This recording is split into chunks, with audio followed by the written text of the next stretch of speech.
From the Daily Trust News Center, this is the News Hour.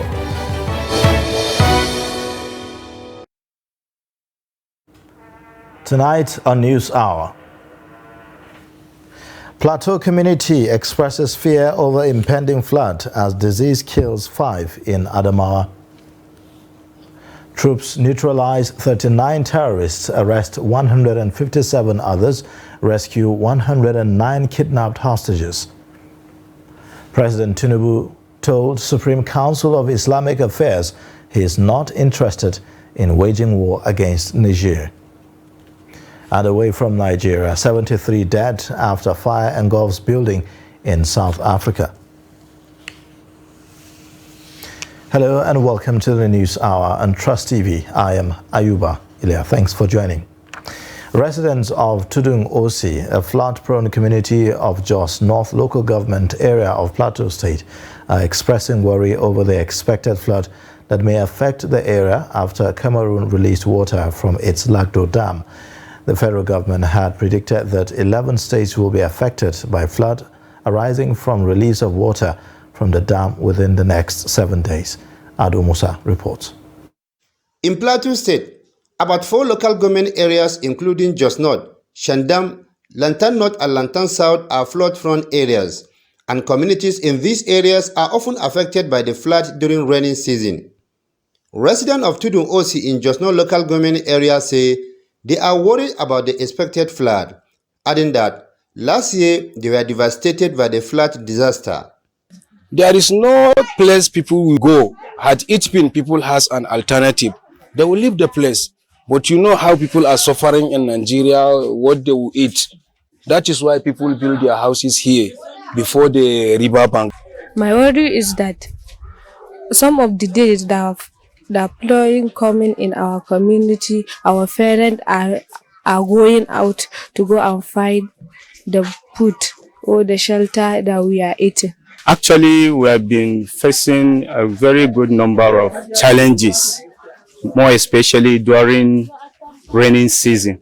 Without even releasing what these people, our neighboring country, have been saying that they are going to release their own dam to come, the people around the Ribri area that they should vacate. The executive director of the State Emergency Management Agency speaks on what effort the agency is making to mitigate this year's anticipated flood in the state. The local governments are where these things really happen. And so we share information with them, and they too in turn, via their other outfits, inform the people on what to do. The executive director also blames people who build on waterways for the perennial flooding. We also encourage people not to litter the drainages. One reason why you find flood easily is when the waterways are blocked. The federal government had directed the state to evacuate or relocate people from the flood-prone areas after receiving information on the release of water from Lagdo Dam in Cameroon. Ado Musa, Trust TV News, Jos. The Adamawa Emergency Management Agency has confirmed that no fewer than 5 persons have been swept away by flood in different parts of the state. The Executive Secretary of ATSEMA, Suleiman Mohammed, made the disclosure in an interview in Yola on Thursday. Mohammed said that many homes and business premises in Fufure, Yola South and Mubi South local government areas had also been affected by the flood. He advised residents of riverine communities in the state to be more vigilant following the recent closure of the Lagdo Dam in Cameroon. The agency recently held a stakeholders meeting where it urged residents of flood-prone communities to relocate to safer places, he said. Mohammed said that sensitization campaigns concerning the flood were still ongoing across 21 local government areas of the state. And on security matters, troops of armed forces have eliminated 39 terrorists, apprehended 159 others, and rescued 109 hostages in different operations in the last 2 weeks. Director Defense Media Operations Major General Edward Buba disclosed this on Thursday in Abuja at a bi-weekly news briefing on military operations across the country. He said troops of Operation Hadinkai ambushed and arrested Boko Haram and ISWAP terrorists in Goza and Termua local government areas of Borno State and Yobe, respectively, in the northeast. He added that in another operation, troops neutralized 11 terrorists, arrested 45 others, and rescued 34 hostages within the period and recovered a large cache of arms and ammunition. Buba said that the air component of the operations acquired and engaged terrorist enclaves at Wulde in Borno, adding that the outcome was being monitored. He said that in the north central, troops of Operation Safe Haven neutralized 2 gunmen, rescued 3 hostages, and arrested 15 crime suspects during the period. Operation Warstroke, the north central, also arrested a member of notorious violent extremist group in Ukum local government area of Benue State, neutralized terrorists and rescued hostages. The defense spokesman said the troops of Operation Hadarindaji in the northwest neutralized 12 terrorists, arrested 33 others, rescued 40 hostages, and recovered 3 AK-47 rifles, 18 motorcycles, and 3 mobile phones. Now, former Vice President Atiku Abubakar says African leaders need to focus on the root cause of the recent spike in coups across the continent. Atiku, in a tweet on Thursday while reacting to the recent coup in Gabon, the 7th in Africa since 2020, said that the military takeovers are worrisome, adding that it calls for introspection. Now, he, however, said that the coup in Gabon stands condemned. Atiku also said that democracy and democratic governance have come to stay as a preferred form of government, and everything should be done to enthrone, nurture, and sustain it. He said, as suggested in the case of Niger Republic, the ECOWAS and African Union authorities should open a window of diplomatic engagement that will pave the way for the soldiers to return to the barracks.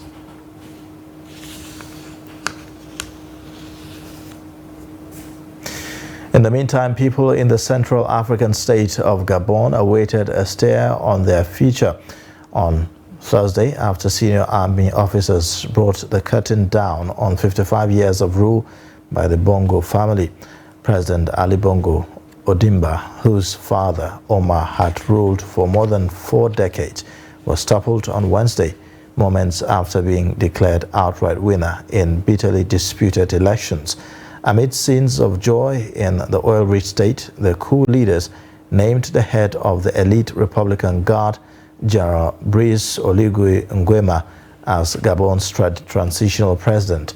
They also restored internet access and broadcasts by 3 influential French media that had been cut off by Bongo's government on Saturday evening.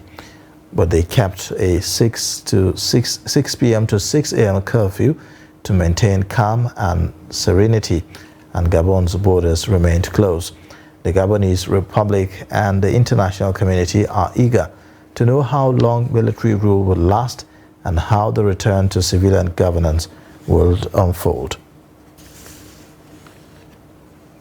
Meanwhile, the Rwandan Defense Force has retired 12 generals and others in a move to reshuffle the military, while Cameroon's President Paul Biya has made changes to the Central African country's Ministry of Defense. Both moves are coming in the wake of the Gabon coup, the latest in a series of military takeovers in Africa. A Wednesday statement by the RDF said that President Paul Kagame has retired 83 military personnel, including 12 generals. The moves take immediate effect. Now, the Rwandan president, who has been in power since 2000, is one of the continent's longest-serving leaders. A 2015 amendment to the country's constitution means that he can stay in power until 2034. Just before RDF's statement, Cameroonian President Paul Biya announced a reshuffling in the Central African country's defense ministry. One of the posts changed was the delegate to the presidency in charge of defense, navy, police, and air force staff. The Cameroonian president began his reign in 1982 after a coup, while the latter allowed for elections after severe criticism of oppression and human rights abuses by Biya, who is 90. He has remained as president since then. Now, earlier, we spoke to a public affairs commentator, Ilyasu Gadu, who shared his perspective on the Gabon coup. We all too glibly talk about overthrow of democratic regimes or civilian democratic setups, but we don't look at what the rulers did or are doing to desecrate the constitutional order.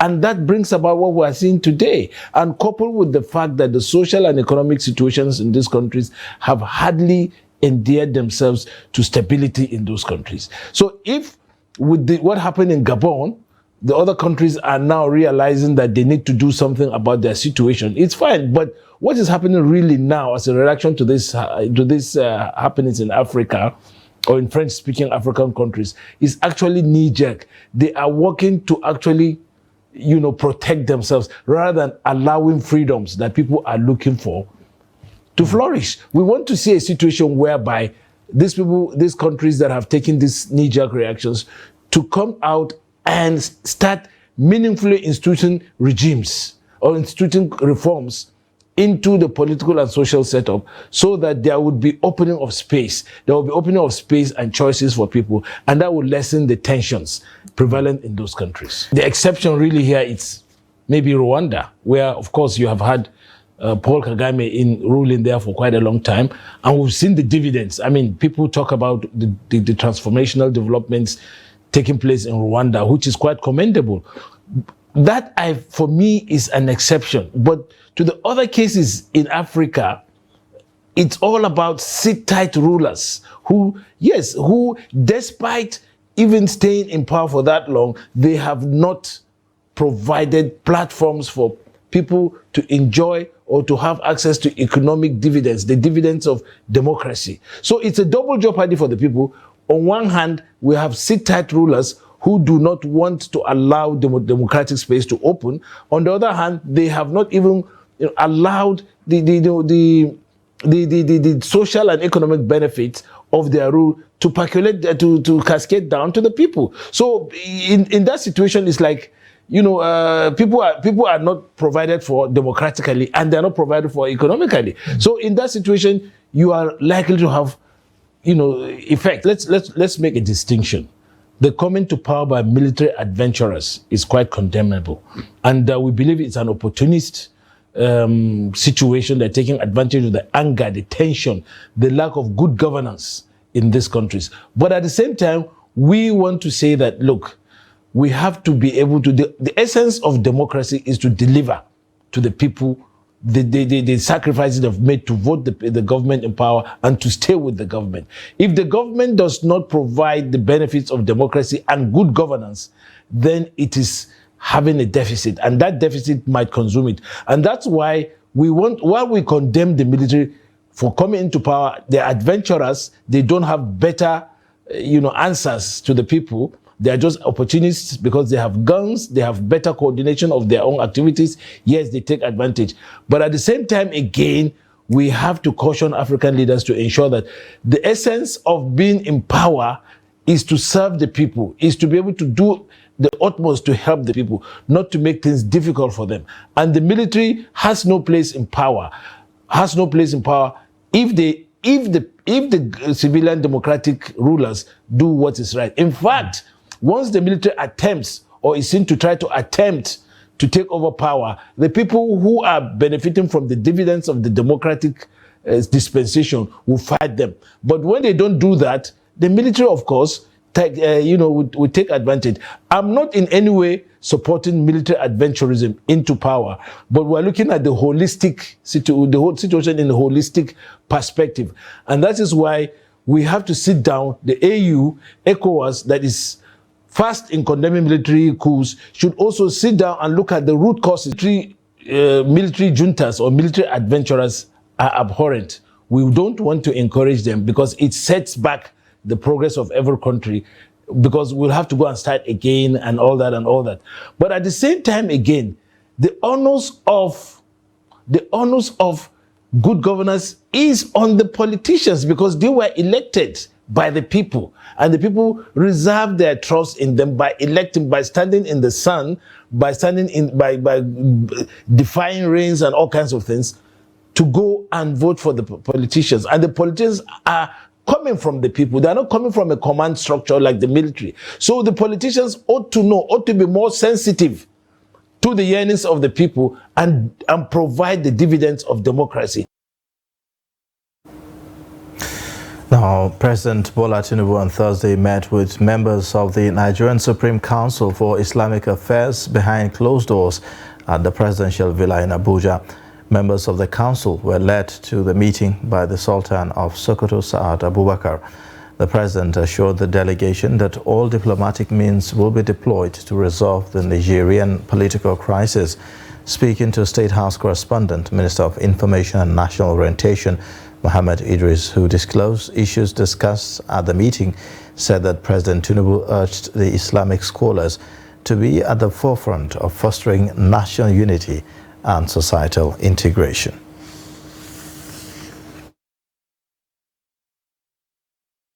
Now, away from that, business owners and passengers at Jabi Motor Park in Abuja have expressed displeasure over circulation of recycled video of demolition at Jabi Motor Park. Trust TV's Kabir Lawal reports. Contrary to the impression created in the video that the new FCT minister, Nyesom Wike, began demolition exercise at the park, business activities were going on at Jabi Motor Park. Some passengers at the park expressed shock when some friends called them to inquire on the reported demolition. It's clear that it's going to affect people economically, but I have the belief that the new minister we have will not just out of malice or out of the ordinary demolish this place without making a proper provision or alternative for the people. Yeah, it's a big lie. Because we that are working here, we know there's nothing like that. But there are some enemies of progress. They want to tarnish our image here. Those are the people that used to say they have demolished Jabi Garage. There's nothing like that. We are living fine, we are working well. It's actually sad to hear such comments from people about the demolition. This park has been here for a long time. And if even demolition were to take place, they will notify us. No notice has been served and our businesses has been moving on without hitch. Some union members explained that new plaza has been built in the park, and so far no any demolition notice is given to shop owners in the park. This is Jabi Motor Park, where people are feeling the tremor of apprehension that this place has been demolished. But people said it is rumor because business and normal activities are moving on. Some also told us that the demolition is not coming anytime soon because the plaza is still new and no government official has come here to give them a notice of demolition. Kabir Lawal, Trust TV News, Abuja. A fire incident has affected a GSM shop after an explosion from a generator in Maiduguri metropolis. The inferno, which started in the morning and damaged the interior and some accessories in the shop, was put out by shop owners and firefighters who responded to a distress call. The shop owner, Wasiu, said that the fire started when a heated generator was being refilled. While lamenting the poor electricity supply in the area, which made the GSM shop owners to rely on generator, he appealed to the government to provide stable power supply for the complex. We never knew the generator has even started burning, not until when my people that are inside the shop ran out one by one. I never knew anything was happening, not until when I came out. I saw that the generator is about to explode, then I went out too. So people started coming in with water to make sure they splash water on the generator so that the generator will stop burning. If the government can provide us with transformer or gas plant to be giving us electricity, we will be very happy because we don't have the capital to buy another transformer. The complex have solar power, but it doesn't have the capacity to power the whole GSM village. We really need government support. You're watching the News Hour on Trust TV. Coming up shortly, we'll take a look at rainy season groundnut farming. Details and more after the break.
Welcome back. You're watching the News Hour on Trust TV. A look at the top stories.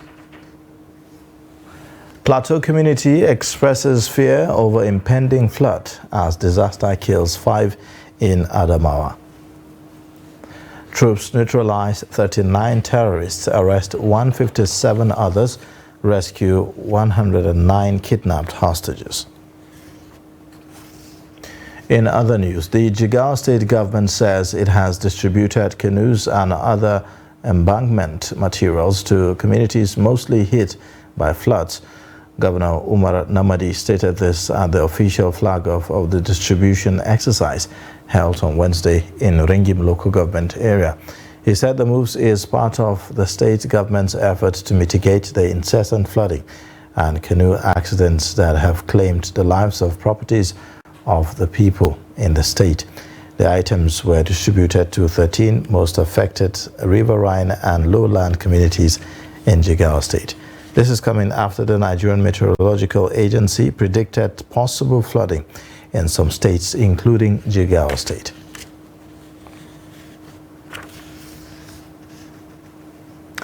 Now, there have been mixed reactions among Nigerians on the removal of fuel subsidy since its pronouncement by President Bola Tinubu. In this report, Hawa Abubakar gets the reactions of FCT residents months after the removal. Many Nigerians have reacted differently to the removal of the fuel subsidy since its pronouncements by President Bola Tinubu. Recall that the fuel subsidy was removed in an announcement made by the president in his inaugural address. The fresh subsidy is gone. FCT residents, many of whom are still coping with the inconvenience the decision has brought, spoke to Trust TV, explaining how they have been faring. The subsidy removal has really affected Nigerians as a whole in the area of transportation.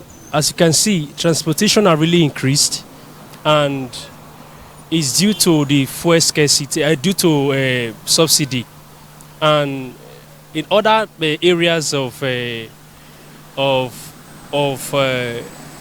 let me say, feeding also. It has also affected the way people feed because, let's say as a driver, when you're supposed to be going home with, say, 5,000 or 10,000 naira before, but now because of the fuel subsidy, you are now going home with even 2,000 naira because you've ended up using all the money you work for the day to buy fuel. As a salary earner, someone that is working under private sector, that they are paying 30,000 naira, how would the person cope?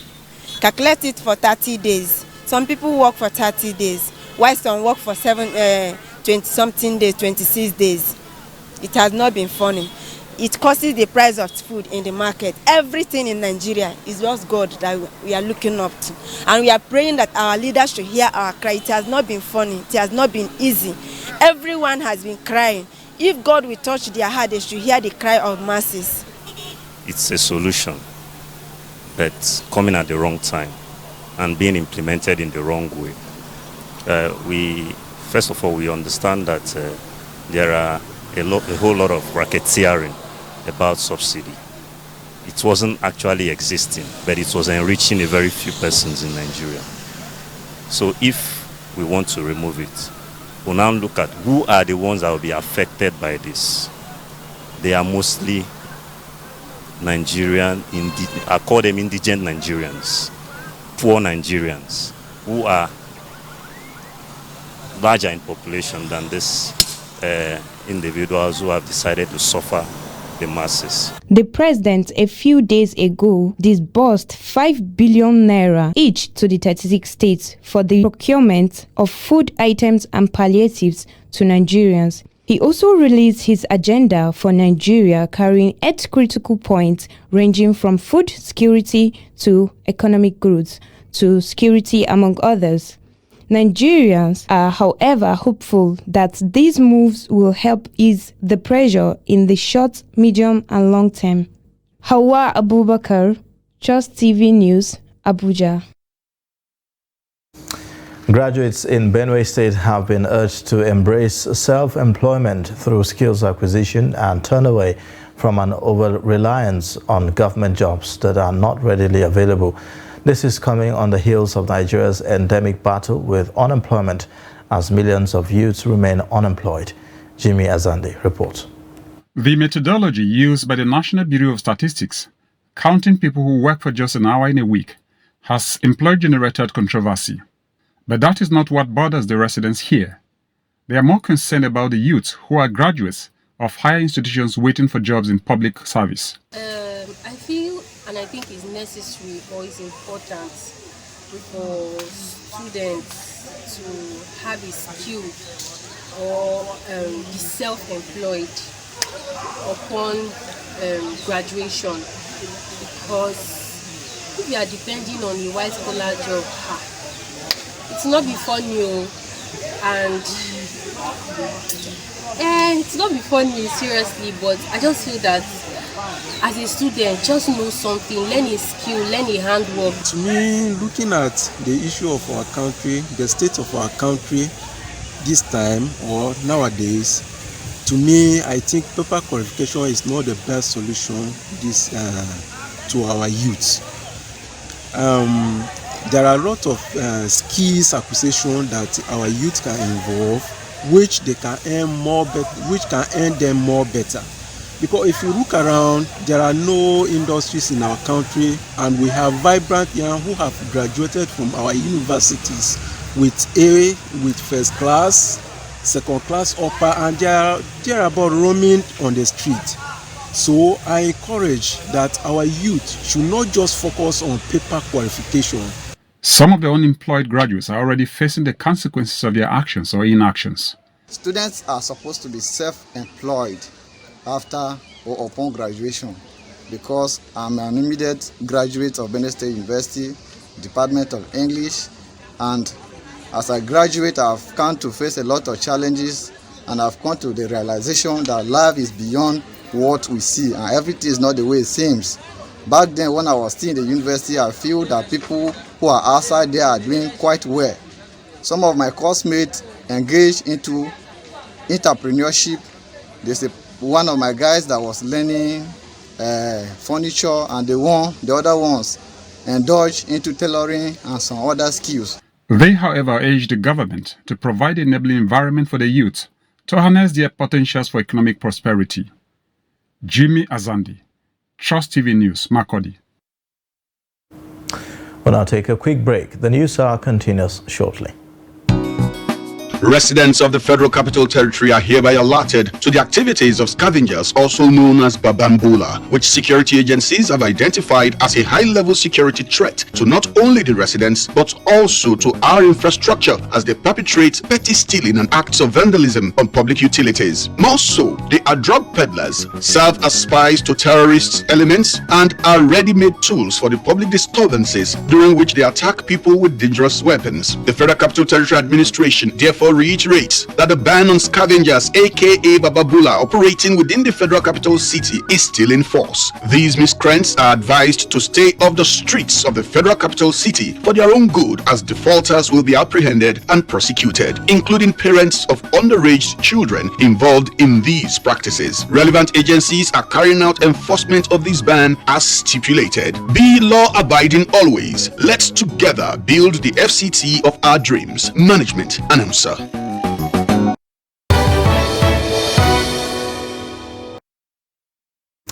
Welcome back. You're watching the News Hour on Trust TV. Now, the governments of Imo, Oyo, and Kwara State have commenced the distribution of palliatives to residents of their states as part of efforts to cushion the hardship occasioned by the removal of fuel subsidy on residents. Now, the items distributed include bags of rice, yam, flour, beans, vegetable oil, as well as cash. The report. Flagging off the exercise in Owerri, the Imo State capital, Governor Hope Uzodinma said the initial 2 billion naira out of the 4 billion naira promise of the federal government has arrived at the state. While thanking the President Bola Tinubu's led federal government for the prompt intervention, the governor said he will not relent in his efforts at the state level too. In addition to that, the federal government will deliver maize worth of 1 billion to every state, the 36 states of the Federation. Which means that 1 billion naira worth of maize will also be delivered to Imo State. Some stakeholders expressed gratitude to both the federal and the state governments for providing citizens with the needed assistance at a difficult time like this. Let me also use the opportunity to thank His Excellency immensely for this show of love, for this show of kindness. Sharing 65,000 bags of rice for people, including the special citizens in this state, is not an easy thing. It has never been like that before. I must thank the governor for being able to interpret the palliatives down to the grassroots by recognizing journalists by making sure that we benefit from the sharing of the palliatives. But the help is here. Phase 1. And you've seen how transparent our governor has addressed this matter. In Oyo State, Governor Seyi Makinde, while flagging off the distribution of food relief items, a component of her Sustainable Action Plan for Economic Recovery targeted at over 200,000 households, assured that his administration would adopt innovative ways to frontally address the issue of hunger, poverty, and economic stagnation. Governor Makinde, who addressed the enthusiastic crowd at Obalamidi Olayiwola Adeyemi Stadium in Oyo Town, lamented the worsening economic situation in the country and promised to raise the standard of living of more indigents through different initiatives. Here in Oyo State, we are talking about sustainable action for economic recovery, SAFER. Today should not be the first and the last. They should continue with this program often and often. I'm using this medium to appreciate His Excellency for doing this because it puts masses first in this administration. We need the accurate number of people that you can certify this palliative, but as we are looking things now, it's not sure that the palliative will go round.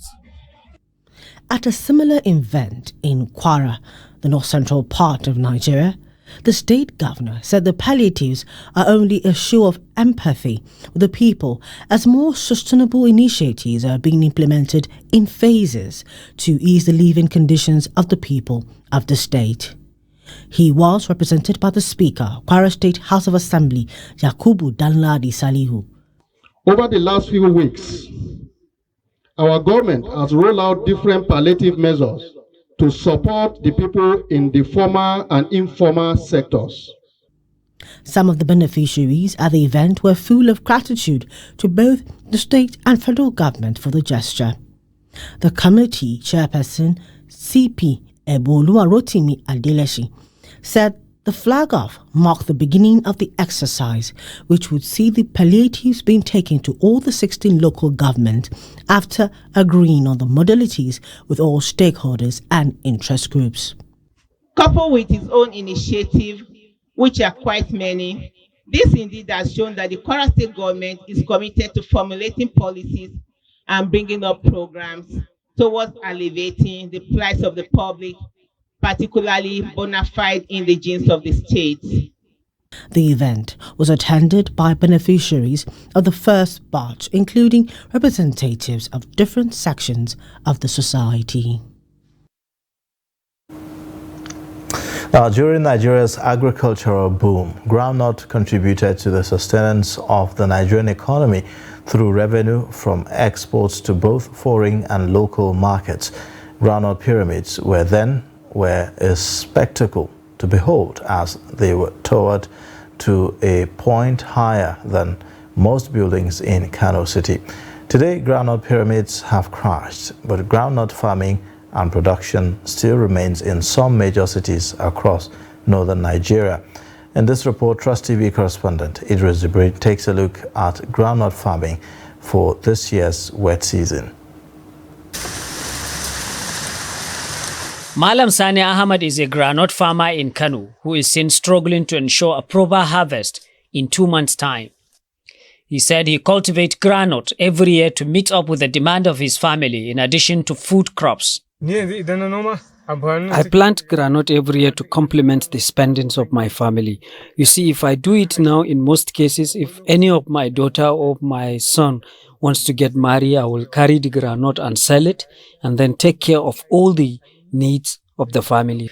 Over the years, the shift from agriculture to oil as the major revenue generator at between 1960 and 1970s as the major export in Nigeria is the sole reason for the disappearance of the groundnut pyramids in Kano.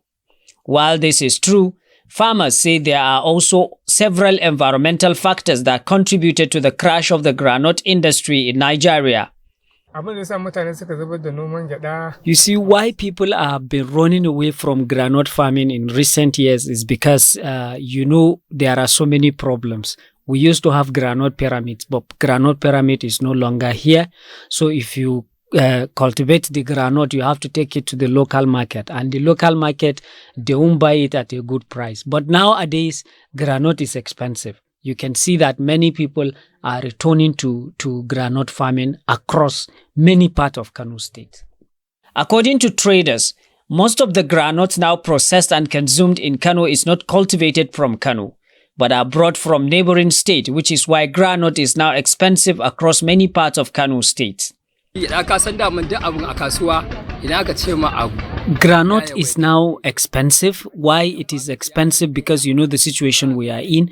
Food is expensive, everything is expensive, and many people now returns to groundnut. People do eat it to sleep, to drink water and sleep, and that is why sometimes it's expensive. And plus, if it is very limited, we don't have it much. So that too also contributed to the reason why groundnut is also expensive. Now, most groundnut you see here are being brought, some from Niger, some from Nasarawa, some from Lafia, some from Kogi.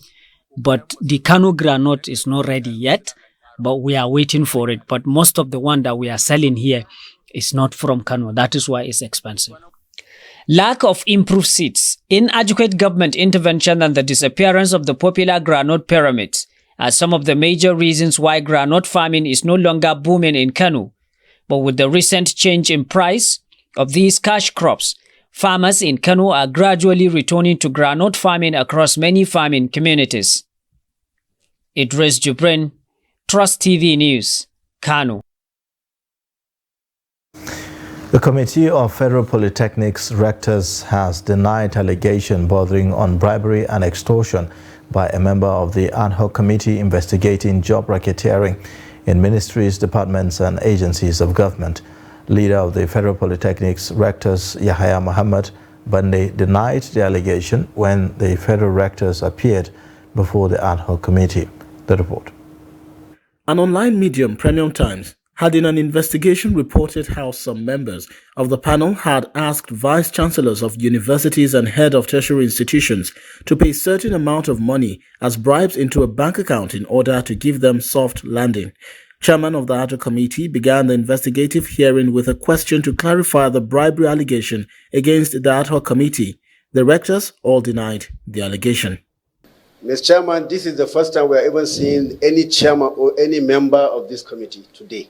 The committee says it is only interested in knowing if there was any transaction between rectors of polytechnics and the owner of the said account that is linked to any member of the ad hoc committee. Have you, prior to this invitation that you appear here today, have you ever appeared before this committee or subcommittee of investigating employment racketeering?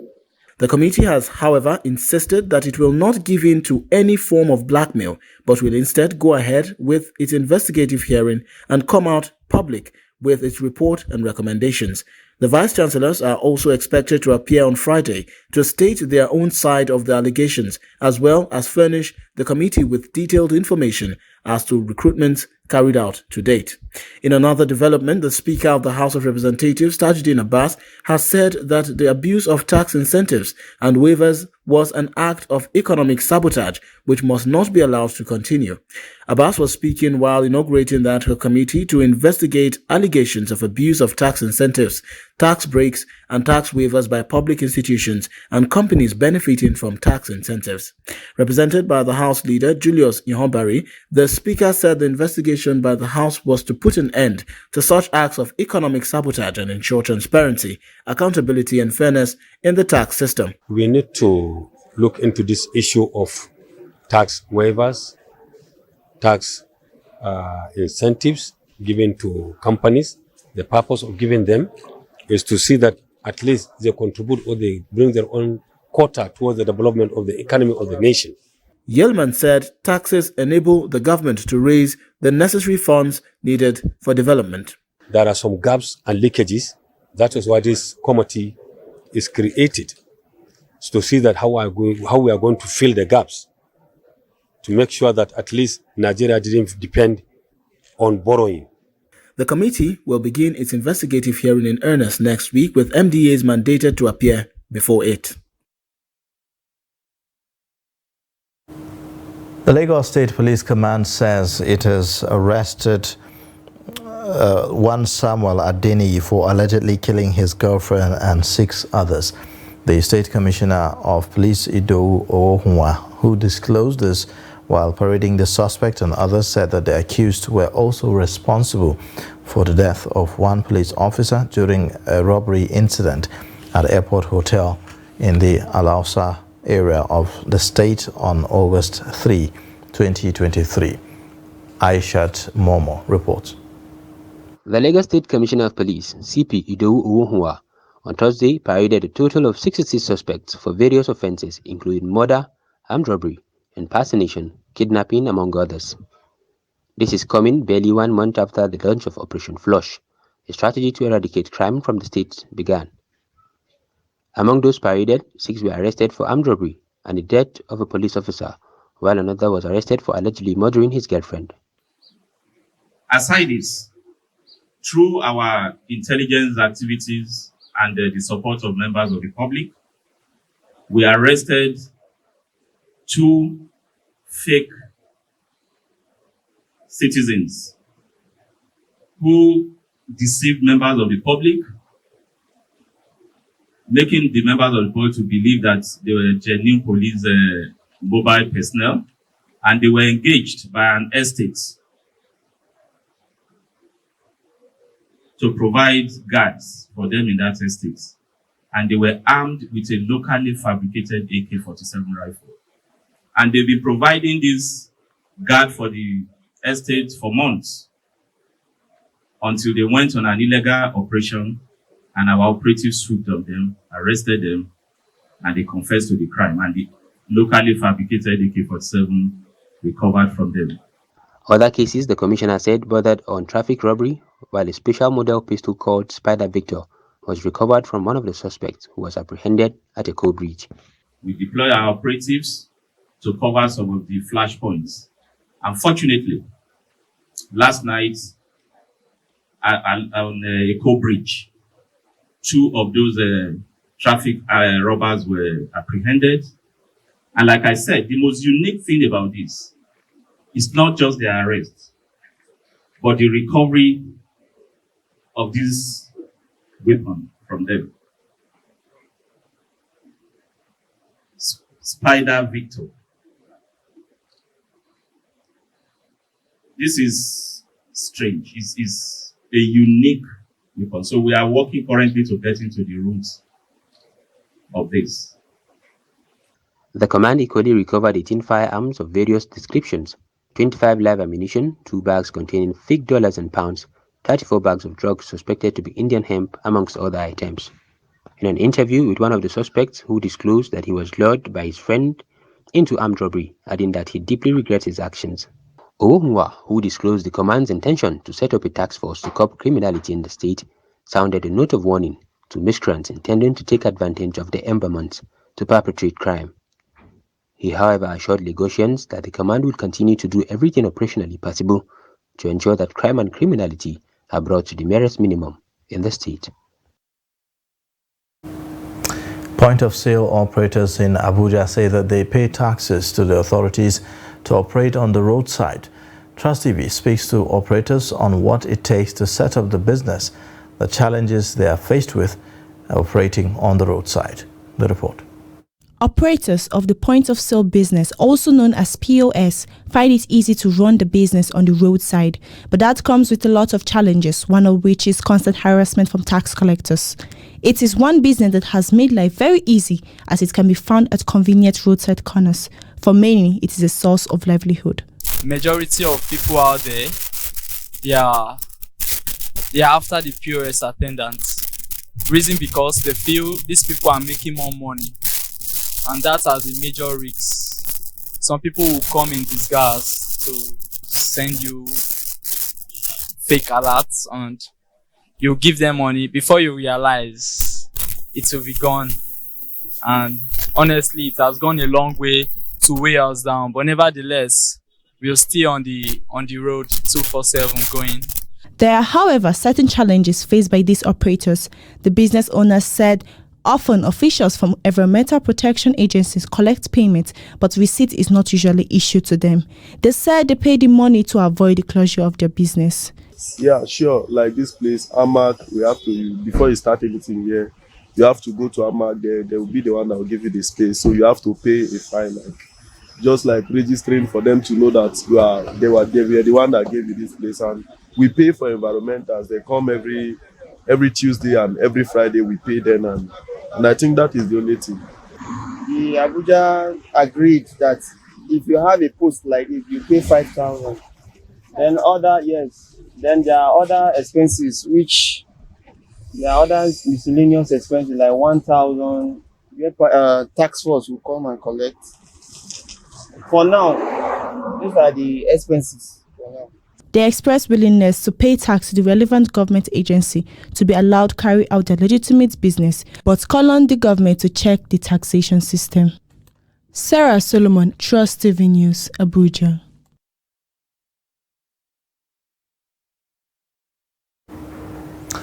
We'll take a quick break. The news hour continues shortly.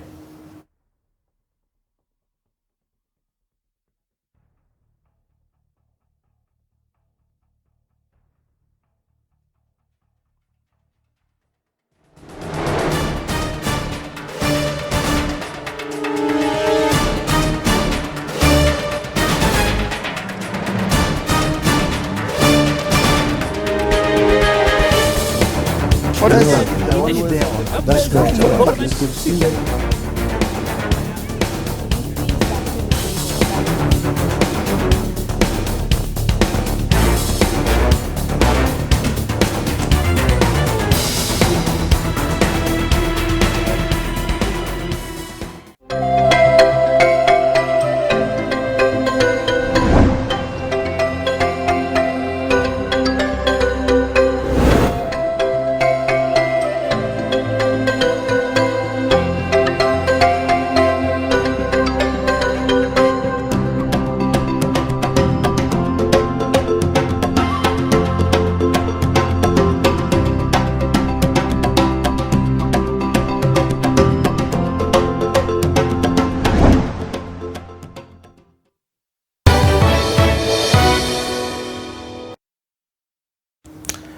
Welcome back. You're watching the News Hour on Trust TV. It's now time to take a look at business updates with Chiamaka Nwafo.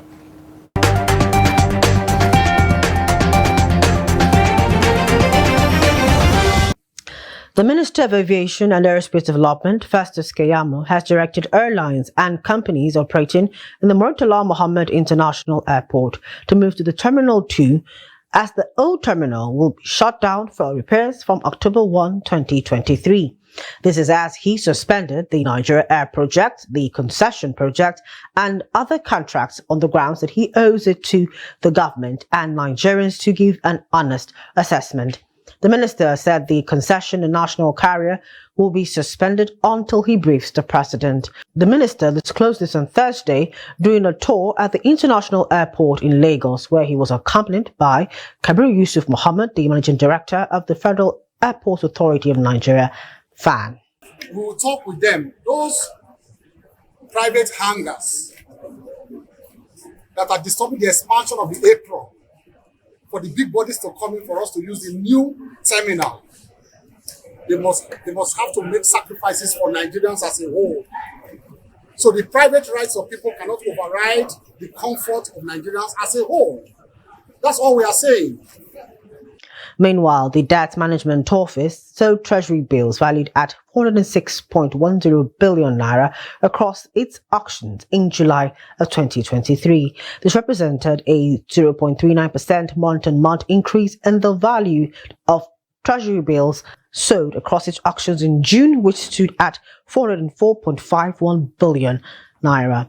This was revealed in the FMDQ Exchange Financial Markets report for July, which was released. Similarly, the DMO reopened 2 10-year, 1 15-year, and 1 30-year FGN bonds worth 657.84 billion naira in July 2023. The total sale represented a 182.73% oversubscription of the amount offered, and a 39.03%, which is equivalent to 184.68 billion naira, month-on-month increase in the amount sold in June of 2023, which was 473.16 billion naira for the same FGN bond maturities. And that's it on Business News. I am Chiamaka Nwafo.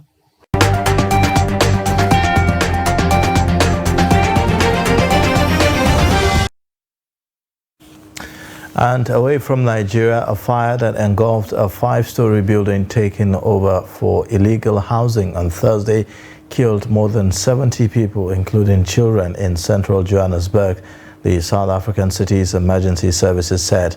Another 52 were injured in what is on track to become one of the deadliest fires worldwide in recent years. Bodies were discovered piled up at a security gate that was closed, preventing people escaping the blaze, an official said. Now, city authorities said that the building in a deprived, crime-ridden area had been turned into illegal housing after being abandoned. Most of those living there were foreigners, one resident said. At least 7 children were among those killed by the flames, the youngest under 2 years old, he said. Some were burnt beyond recognition. Firefighters at the scene have put out the flames and are busy with damping down while search and recovery operations are ongoing. And in sports news, the Nigeria Professional Football League champions, Enyimba, will get $2.5 million for participating in the inaugural edition of the African Football League. The People's Elephant are among the 8 clubs selected by the Confederation of African Football to take part in the competition. Finidi George's side will go home with a whopping $11.5 million if they win the competition. The AFL is a partnership between CAF and FIFA. Now, Al Ahly, Esperance, Wydad, Casablanca, TP, Mazembe, Mamelodi, Sundowns, Simba and Petro Atletico are other teams that will be participating in the competition. The draw for the competition will take place in Cairo, Egypt on Saturday.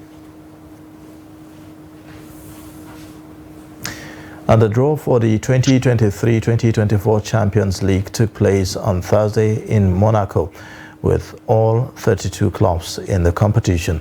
Group F is arguably the group of death, with PSG taking on Borussia Dortmund, AC Milan and Premier League side Newcastle. Now the Magpies at Newcastle have been handed a tough return to UEFA Champions League. Manchester City will have a relatively straightforward Group G to negotiate alongside RB Leipzig, Red Star, Belgrade and Young Boys, while arch rivals United take the Bayern Munich, Copenhagen and Galatasaray.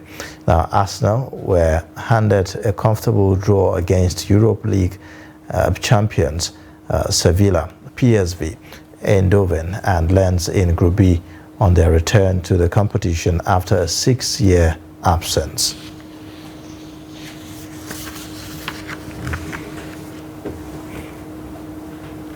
And that wraps up the news for tonight. You can watch more via all our social media platforms and also on our YouTube live stream. I am Ayuba Ila. Thanks for watching. Bye for now.